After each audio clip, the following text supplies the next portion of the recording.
അങ്ങനെ ഇതിനൊപ്പം തന്നെ ഈ സംഘർഷം നിലനിന്ന സാഹചര്യത്തിൽ തന്നെ സംഭവിച്ച മറ്റൊരു കാര്യം പലതും നടന്നു, പലയിടത്തും ഇവാക്യുവേഷനും കാര്യങ്ങളൊക്കെ നടന്നു എങ്കിൽ പോലും മാറ്റിവെച്ച ഒന്നായിരുന്നു ഇന്ത്യ പാക് സംഘർഷത്തെ തുടർന്ന് IPL മാറ്റിവെച്ചത് അല്ലേ. അപ്പോൾ ഈ IPL പുനരാരംഭിക്കുന്നതിൽ ഇന്നിപ്പോൾ നിർണായകമായ യോഗം ചേരുന്നുണ്ട്.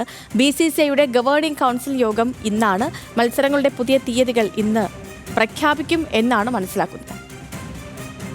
Now there is a new development and ceasefire has taken place.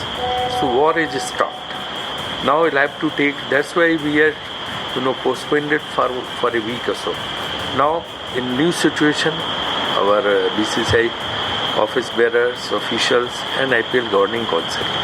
So they will discuss the matter tomorrow and we'll take a call and you will see which can be the best schedule to complete the tournament. So all those decisions will be discussed and will be taken shortly. വിവരങ്ങളുമായി sports ഡെസ്കിൽ നിന്ന് ഖിലാഫ് അഹമ്മദ് ചേരുന്നുണ്ട്. ഖിലാഫെ, good morning.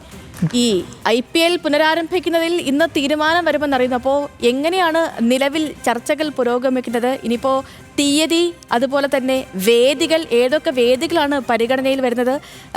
എപ്പോഴേക്ക് പുനരാരംഭിക്കും എന്നാണ് ഇപ്പോൾ പുറത്തു വരുന്ന വിവരങ്ങൾ, സൂചനകൾ? ഏറ്റവും പുതിയ അപ്ഡേറ്റുകളിലേക്ക് പോകാം ഖിലാഫ്.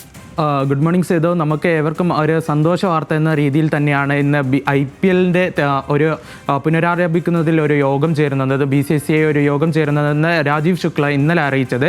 ഇന്ന് ചേരുന്ന BCCI ഗവേണിംഗ് കൗൺസിൽ യോഗത്തിൽ മത്സരങ്ങൾ എന്ന് ആരംഭിക്കും, അതേപോലെ ഏതൊക്കെയായിരിക്കും വേദികൾ. നേരത്തെ അഭ്യൂഹങ്ങളുണ്ടായിരുന്നു.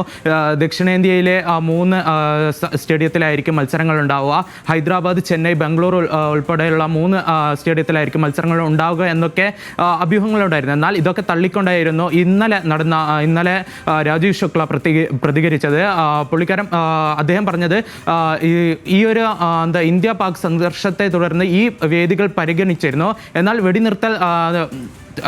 വെടിനിർത്തൽ കരാറ് വന്നതോടെ ഈ ഒരു സ്റ്റേഡിയത്തിന് അല്ലെങ്കിൽ എല്ലാ സ്റ്റേഡിയങ്ങളും പരിഗണിക്കും എന്നാണ് ഇപ്പോൾ അറിയിച്ചിരിക്കുന്നത്. ഇന്ന് ചേരുന്ന യോഗത്തിൽ പുതിയ തീയതി ഉൾപ്പെടെ നമുക്കറിയാം വ്യാഴാഴ്ച നടന്ന പഞ്ചാബ് ഡൽഹി മത്സരത്തോടെ പഞ്ചാബ് ബാറ്റിംഗിൽ നിലനിൽക്കെയായിരുന്നു മത്സരം ഉപേക്ഷിച്ചത്. തുടർന്ന് വേദിയിൽ നിന്ന് ആരാധകരെയും അതേപോലെ താരങ്ങളെയും പുറത്തേക്ക് അയക്കുകയായിരുന്നു. മുൻകരുതൽ നടപടിയായിരുന്നു ഇത്. പിന്നീട് പിറ്റേ ദിവസം, അതായത് വെള്ളിയാഴ്ച തന്നെ BCCI ഒരു സ്റ്റേറ്റ്മെന്റ് ഇറക്കുന്നു. ഈ കാണികളുടെയും താരങ്ങളുടെയും അതേപോലെ മറ്റുള്ള സ്റ്റാഫുകളുടെയും സുരക്ഷ മുൻകരുതി മത്സരങ്ങൾ ഒരാഴ്ചത്തേക്ക് മാറ്റിവെക്കുന്നു എന്ന രീതിയിൽ പത്രക്കുറിപ്പ് അല്ലെങ്കിൽ ഒരു സ്റ്റേറ്റ്മെന്റ് വരുന്നു. പിന്നീട് അതിൽ വെടിനിർത്തൽ ധാരണ ആയതോടെ ഇന്നലെ രാത്രിയായിരുന്നു രാജീവ് ശുക്ല പറഞ്ഞത് ഇന്ന് നടക്കുന്ന BCCI യോഗത്തിൽ പുതിയ തീയതികൾ പ്രഖ്യാപിക്കും. കൂടാതെ നമ്മൾക്ക് അതിൽ എടുത്തു പറയേണ്ട മറ്റൊരു അനിശ്ചിതത്വം എന്ന് പറയുന്ന IPLലെ വിദേശ താരങ്ങൾ ഇന്നലെ തന്നെ സ്വന്തം രാജ്യത്തിലേക്ക് മടങ്ങിയിരുന്നു. ഇതൊക്കെ പരിഗണിച്ച് പുതിയൊരു തീയതി, അതായത് ഒരാഴ്ചയ്ക്ക് ശേഷം, ചിലപ്പോൾ അത് മെയ് 15ഓ 16ഓ ആകാൻ പുനരാരംഭിക്കുന്നതിൽ തീയതികൾ ഉണ്ടാകാം. അതേപോലെ മറ്റു വേദികൾ, ഏതൊക്കെ വേദികളായിരിക്കും IPL വേദിയാകുക എന്നും കൂടി നമ്മൾ പരിശോധിക്കേണ്ട. കൂടുതൽ വിവരങ്ങൾ പുറത്തു വരുന്നതേ ഉള്ളൂ. ശരി ഖിലാഫ്. ഓക്കെ, അപ്പം BCCI യോഗം ഇന്നുണ്ട്. IPLന്റെ കാര്യത്തിലൊക്കെ ഇന്നൊരു തീരുമാനം പ്രതീക്ഷിക്കുന്ന ദിവസമാണ്. അപ്പോൾ